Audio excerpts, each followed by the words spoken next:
그래서 여러분 신약 이제 우리가 지난 시간에 했던 복습이기도 한데 27권의 신약 성서 중에 가장 먼저 쓰인 책들이 어떤 책들이라고 그랬죠? 시기적으로 가장 빨리 쓰인 책이 바울의 서신들.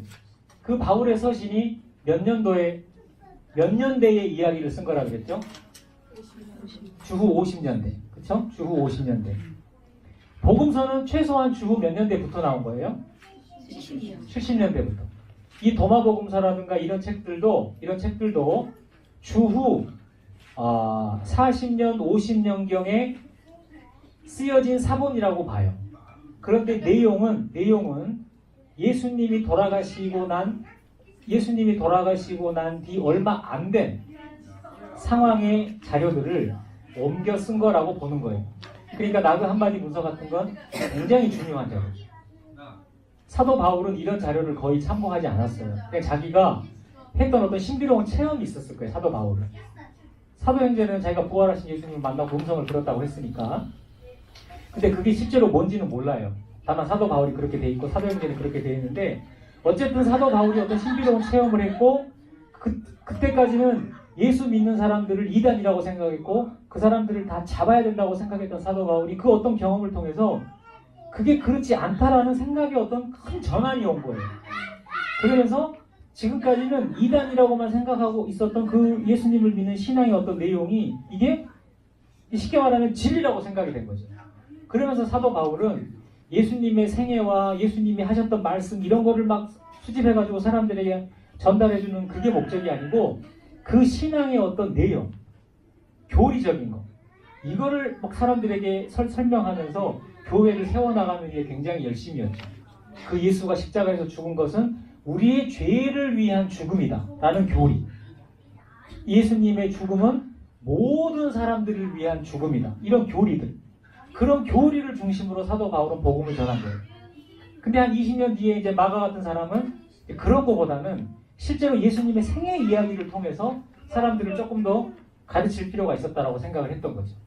근데 나그 한마디 문서 같은 경우는 사도 바울이 썼던 편지와 같은 책들도 있었지만 그것만 있었던 게 아니라 예수님이 돌아가시고 난 다음에 예수님의 말씀을 들었거나 예수님 곁에 한 번이라도 있었거나 이런 사람들이 자기들이 기억하고 있는 예수님의 말씀을 다 적어가지고 모아놓은 자료들도 있었다는 거예요. 귀 있는 사람은 들을지어다. 내 믿음이 너를 구원하였느니라. 천국은 저기 있다 여기 있다 못한다.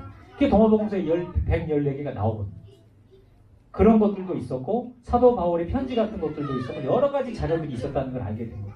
그러다가 맨 마지막 페이지에 나오는 것처럼 367년에 27권만이 정경이다.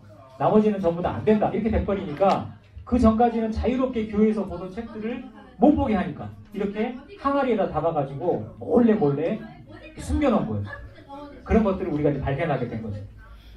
그런 전체적인 내막을 여러분이 이해하시면 좋겠고 그래서 마가복음은 이제 우리가 다음번 강의 때 마가복음 개관을 하고 그 다음 이제 1장부터 16장까지 본문을 보면서 이제 성경 공부를 할 텐데 이 마가복음은 크게 보면 휴 자료 그래서 예수님의 어록, 예수님의 말씀만 모아놓은 이런 자료들, 도마복음 같은 이런 도마복음이나 큐 자료를 참고해서 그리고 마가가 개인적으로 수집한 예수님과 관련된 여러 가지 에피소드 그런 것들과 함께 하나의 이야기로 편집을 해서 마가복음을 썼고 그 마가복음을 이제 마태도 참고하고 누가도 참고해서 이런 책들이 나오기 시작했다는 것을 우리가 알 수 있게 되고 아까 말씀드린 것처럼 이게 도마복음서예요. 도마복음 1장 원본이고요. 그렇습니다.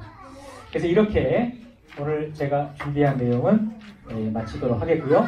그리고 이렇게 예수님의 어록 자료가 남아있다고 하는 것은 굉장히 신빙성이 있는 게 뭐냐면은 석가모니가 시달타가 죽어요. 그죠? 시달타가 이제 죽는단 말이에요. 시달타가 죽고 난 다음에 얼마 안 돼서 한 50일인가가 지났나? 아무튼 시달타가 죽은 지 얼마 안 돼가지고 시달타의 제자들이 모여요.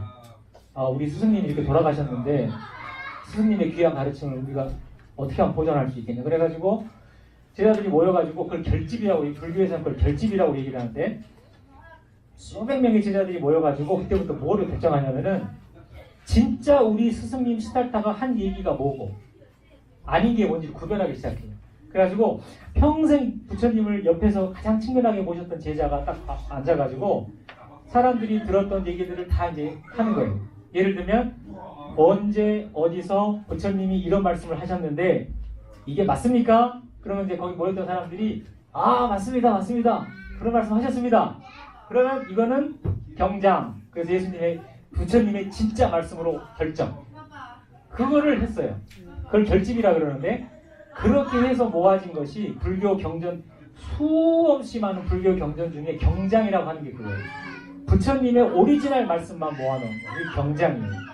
근데 율장이라는 건 뭐냐면 예수님이 제자들과 예수님이 아니고 부처님이 제자들과 함께 생활하면서 아침에는 몇 시에 일어나는 게 좋다.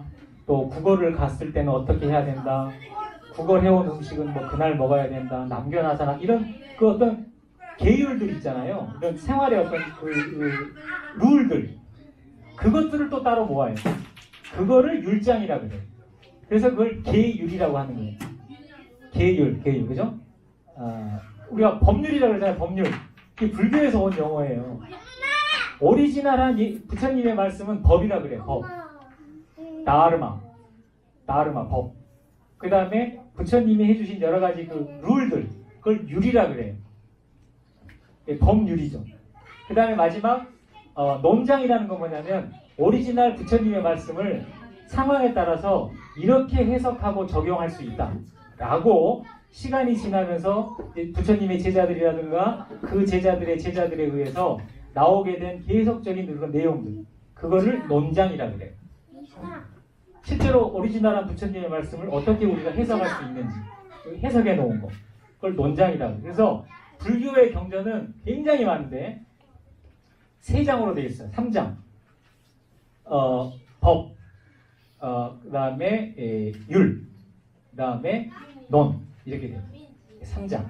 그러니까 예수님도 마찬가지죠. 예수님이 부활 승천하시고 난 다음에 이제 제자들이 뭐 예수님이 안 계시니까 이제 뭐 이렇게 모이긴 모였는데 얼마나 허전하겠어요. 그러다 보니까 자연스럽게 역시 기독교도 그 예수님의 말씀들을 모으고 수집하고, 그래서 모으는 작업이 자료가 있었을 거라고 하는 건 너무 자연스럽고 보편적이고 일반적인 거라고 하는 걸 알 수 있습니다.